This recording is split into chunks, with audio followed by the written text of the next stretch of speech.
Hello दोस्तों, आपका स्वागत है अपने YouTube channel IGNOU hub with Bisht के साथ। जैसा कि आपको पता है कि भाई आपके प्रैक्टिकल के जो डेट है भाई वो आ गए हैं। और ये मैं आपके लिए लेकर आया हूँ जो बीएससी सीएचई लैब का जिनका पेपर है 24 तारीख को। भाई जो पेपर है 10:30 बजे के करीब पेपर है। तो उसमें से कुछ इंपॉर्टेंट क्वेश्चंस हैं जो कि प्रैक्टिकल एग्ज़ाम में आपके लिए क्या होता है, इंपॉर्टेंट या वेरी हेल्पफुल है। तो भाई जो नए हैं चैनल पे वो सब्सक्राइब कर लें, ठीक है। और बाकी लाइक शेयर कर दें। तो आगे चले वीडियो को क्या करते हैं, स्टार्ट करते हैं। आपको पता होगा कि जो आपका सी एच ई लैब है वो आपको 2 क्रेडिट का है, जिसमें से आपके कितने क्वेश्चन आने हैं, 15 क्वेश्चन आने हैं।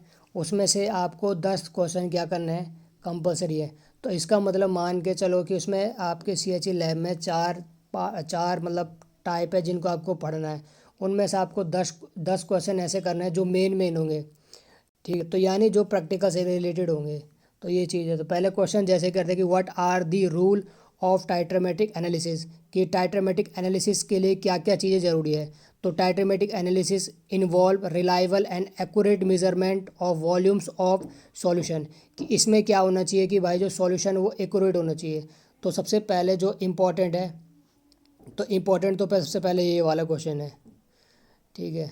तो आप ये देख लेना, सबसे इम्पोर्टेंट ये वाला क्वेश्चन है, ठीक है। उसके बाद आ जाते हैं हम।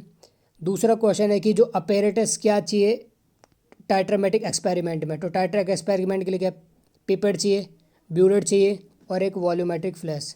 तो उसके बाद ये वाला आप क्या है, ये दूसरा क्वेश्चन आपके लिए क्या है, ये हो गया है। उसके बाद ये है पिपेट के बारे में जानना जरूरी है, क्योंकि ये 3 चीज़ें पिपेट ब्यूरेट और एक ही, तो इसके बारे में जानना है। तो क्या है आपको, ये पिपेट के बारे में जानना है। तो आपको इसके बारे में ये तीनों पता होने चाहिए, ठीक है। उसके बाद क्या है, उसके बाद मेनिस्कस के बारे में आता है कि भाई 2 प्रकार के कन्वेक्स कनकेव मेनिस्कस होता है, ये आपका पढ़ लीजिए। जो बाकी मैं जो लगा रहा हूँ जो मेन मेन बाकी हैं। और एक इसमें क्या है आपको मेन ये देखने को मिलेगा कि why should you do not blow the last drop out of the pipette. तो पिपेट को लास्ट ड्रॉप आपको उसको क्या है मुंह से ब्लो क्यों नहीं कर सकते, मतलब उसको जैसे बुलबुला फुलाता है तो उसको क्यों नहीं कर सकते। क्योंकि भाई जो हमारे मुंह से कार्बन डाइऑक्साइड निकल जाती है ना, वो उसके साथ रिएक्ट कर जाती है, इसलिए इसको ब्लो नहीं करना चाहिए। तो आपके लिए क्या एक इंपॉर्टेंट क्वेश्चन क्या है, ये बन जाता है, ठीक है। ये चीज़ है, ये देख लीजिएगा। उसके बाद एक पिपेट होता है, एक ब्यूरेट होता है। और एक पिपेट और ब्यूरेट में क्या अंतर है, पिपेट भाई खाली 20 सेंटीमीटर क्यूब तक नाप सकता है, लेकिन जो ब्यूरेट में है 50 सेंटीमीटर तक, 50 सेंटीमीटर क्यूब तक उसमें नापा जा सकता है। उसमें खाली क्या है 20 सेंटीमीटर तक है। तो ब्यूरेट का इसके बारे में तो इम्पोर्टेंट है भाई।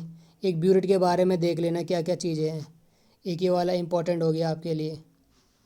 उसके बाद एक आपका ये कि ब्यूरेट जो हमारा जो ब्यूरेट होता है इसमें हम क्या करते हैं भाई, पैलेक्स कार्ड का क्या करते हैं हम इस्तेमाल करते हैं।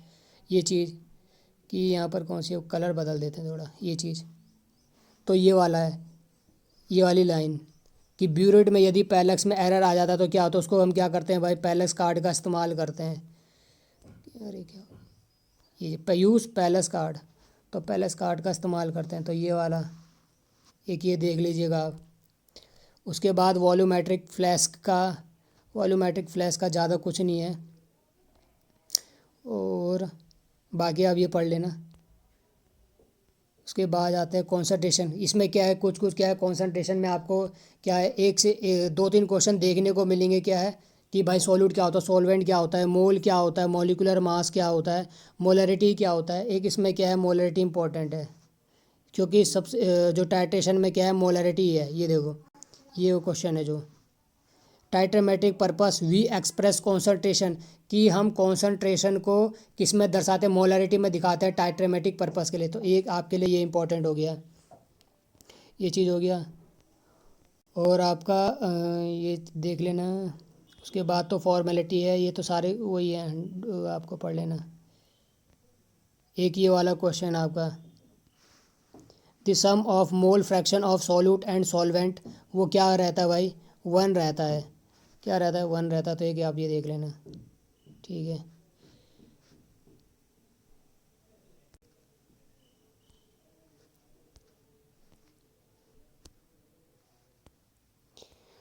उसके बाद पार्ट्स पर मिलियन है, useful for expressing very small, ये आप देख लेना। एक इस पर क्या है, एक पे इस पे आप पे न्यूमेरिकल आ सकता है मोलरिटी वाले पे, क्योंकि ये क्या है टाइट्रीमेस जो टाइट्रीमेशन करते हैं हम तो उसके लिए इम्पोर्टेंट होता है। तो एक ये होता है। अब हाँ यहाँ पर भाई ये बहुत इंपॉर्टेंट हो जाता है आपके लिए ये चीज़, ये आपको तो पढ़ना ही पड़ेगा भाई कि स्टैंडर्ड सॉल्यूशन क्या होता है। स्टैंडर्ड सॉल्यूशन इसमें क्या होता है कि जिसका हमें कॉन्सेंट्रेशन क्या होता है, जिसका हमें कॉन्सेंट्रेशन क्या होता है पता होता है, जिसका हमें क्या होता है भाई कॉन्सेंट्रेशन पता होता है सॉल्यूशन के अंदर, ये चीज़। अब ये दो तरह से होता है, प्राइमरी और एक होता है सेकेंडरी होता है। प्राइमरी क्या होता है जो प्योर फॉर्म में होते हैं, और सेकेंडरी जो प्योर फॉर्म में नहीं होते हैं, ये चीज़ है। और प्राइमरी के लिए स्पेसिफिकेशन क्या होता है, ये स्पेसिफिकेशन अगर फॉलो कर दे तो प्राइमरी है, अगर ये स्पेसिफिकेशन फॉलो नहीं करते हैं तो ये क्या बना जाते हैं भाई सेकेंडरी स्टैंडर्ड बनाया जाता है। ठीक है। अब ये क्या अगर प्राइमरी स्टैंडर्ड एसिड बेस के लिए हम क्या क्या इस्तेमाल करते हैं, एक ये चीज़ प्राइमरी बेस के लिए हम क्या क्या इस्तेमाल करते हैं, और रिडॉक्स रिएक्शन के लिए क्या क्या इस्तेमाल करते हैं, और कॉम्प्लेक्सियोमेट्री के लिए हम क्या क्या इस्तेमाल करते हैं। ठीक है, तो ये चीज़ है यहाँ पर, ये देख लेते हैं। और एक ये है आपका एलिक्विड, ये देख लेना। तो ये वाला क्या कर लेना आप, पेज आप पूरा का पूरा देख लेना। ठीक है, एक इसमें ये वाला, एक ये पेज भाई ये इंपॉर्टेंट है। तो यानी क्या बोला टाइट्रेंट, क्या बोला होता है जो कॉनिकल फ्लैक्स होता है, ऐसा नहीं होता है। क्या होता है कि एक ही हमारा क्या होता है ब्यूरिट होता है, ठीक है, और ये हमारा क्या होता है कॉनिकल फ्लैस्क होता है। ठीक है, तो जो इसके अंदर होता है, जो ब्यूरिट के अंदर होता है, तो उसको क्या बोला जाता है टाइट्रेंट बोला जाता है। क्या बोला जाता है टाइट्रेंट बोला जाता है। और जो क्या कॉनिकल फ्लैस्क में होता है इसको क्या बोला जाता है रेंट, इसको बोला जाता है रेंट, और इसको बोला जाता है रेंट बोला जाता है। ठीक है, तो ये देख लेना। उसके बाद इंडिकेटर, इंडिकेटर ये इंडिकेटर भी इम्पोर्टेंट है, तो ये देख लेना। उसके बाद तीन तरह के इंडिकेटर होते हैं, एक ये वाला, दो मैंने आपको तीन कहे ना, तो ये एक ये वाला पेज भी देख लेना कि इसमें क्या होता है, तीन प्रकार के होते हैं, इंटरनल, एक्सटर्नल और सेल्फ इंडिकेटर। अगर पूछेगा कितने प्रकार के इंडिकेटर होते हैं तो तीन प्रकार के, इंटरनल, एक्सटर्नल और सेल्फ इंडिकेटर। अब ये पूछ लेगा कि क्या होता है, अब ये क्या है टाइट्रेशन, कि टाइट्रेशन कितनी प्रकार के होते हैं, इंडिकेटर कितने प्रकार के होते हैं। ठीक है, कि भाई टाइट्रेशन में टाइट्रेंट कौन होता है, टाइट्रेट कौन होता है, तो ये सारी चीज़ें होती है। अब क्या होता है कि ये कि हमने कहा कि तीन तरह के इंडिकेटर, तीन तरह के इंडिकेटर। अगर भाई अब ये पूछ लेता का कि जो टाइट्रेशन में जब इंडिकेटर का इस्तेमाल से बढ़िया हम क्या होते हैं, ये चीज़ ये रहा क्वेश्चन वो जो मैं ये कह रहा हूँ कि हम क्या इंस्ट्रूमेंटल मेथड का भी इस्तेमाल करते हैं इंडिकेटर की जगह। ठीक है, ताकि हमें इक्विवेलेंस पॉइंट पता चल जाए। आप ऊपर वाले पेज वाले में पढ़ लेना। तो एक ही है इंपॉर्टेंट आपका जो रहेगा। और उसके तरीके भी क्या है भाई, तीन तरीके हैं। ठीक है, तीन तरीके हैं। एक आता है कॉन्ड्योमेट्री, ठीक है, क्या होता है कंडक्टोमेट्री, पोटेंशियोमीटर एंड कैलोरीमीटर। तो ये तीन चीज़ें हैं। उसके बाद ये है कि भाई एसिड बेस क्या होता है, एरनस, या आपने 12th में पढ़ा Arrhenius constant, Bronsted and Lowry, and क्या है था ल्यूअस होता है, जिसमें क्या होता है कि एसिड बेस टाइट्रेशन के लिए सबसे बढ़िया ये होता है। ठीक है, ब्रोंस्टेड लोरी तो इसमें लिख दिया है मैंने, देख लेना कि ये देखो ये रहा क्वेश्चन, एक ये है। और इसमें क्या है what is the acid base indicator, और ये आप पढ़ लेना। बाकी जो ये मैंने क्वेश्चन लिखे हैं भाई थोड़े, एक आप क्या है ये वाले क्वेश्चन, एक इन क्वेश्चनों को पढ़ लेना और एक इन वाले क्वेश्चनों को पढ़ लेना। ठीक है जी, तो ये था यहाँ तक हमारा।